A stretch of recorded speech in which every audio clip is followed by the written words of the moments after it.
আমি আজকে ঘর থেকে অফিস করছি। তো আমি যখন অফিসে যাই তখন আমি অফিস থেকে লাঞ্চ কিনে খাই। আর আমি ঘরে যে লাঞ্চ খাই আপনাদের সাথে আমি শেয়ার করি যে আমি খুব সিম্পল খাই কারণ আমাদের অত সময় নাই তৈরি করার। তো আমি এই যে একটা টোস্ট সাথে এই যে একটা এগ সানি সাইড এগ তৈরি করে নিয়েছি। আর তার সাথে আমি খাই হলো কিছু সবজি ভেজিটেবল বয়েল এই যে যেমন বরবটি এটা আর এটা সুইট পি আমি আপনাদের সাথে শেয়ার করেছিলাম যে এটা আমি খাই।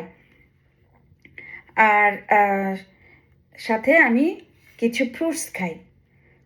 আমি কিছু খাই। তো নিজেকে হেলদি রাখার চেষ্টা করি এবং আপনারাও আপনাদেরকে হেলদি রাখার চেষ্টা করেন। কিন্তু আসলে হেলদি খাবার খেলেই যে শুধু আমরা ভালো থাকবো তা না, আমাদের হাঁটা চলা করাও খুব দরকার মন পরিষ্কার রাখার জন্য। আর যাদের যেমন ডায়াবেটিস আছে বা হার্টের সমস্যা আছে তারা আপনারা চেষ্টা করবেন প্রতিদিন 30 মিনিট থেকে 45 মিনিটস হাঁটতে। এতে শুধু হেলদি খাবার খেলেই শুধু হবে না, আপনাকে সার্বিক বিষয়ে চিন্তা করতে হবে।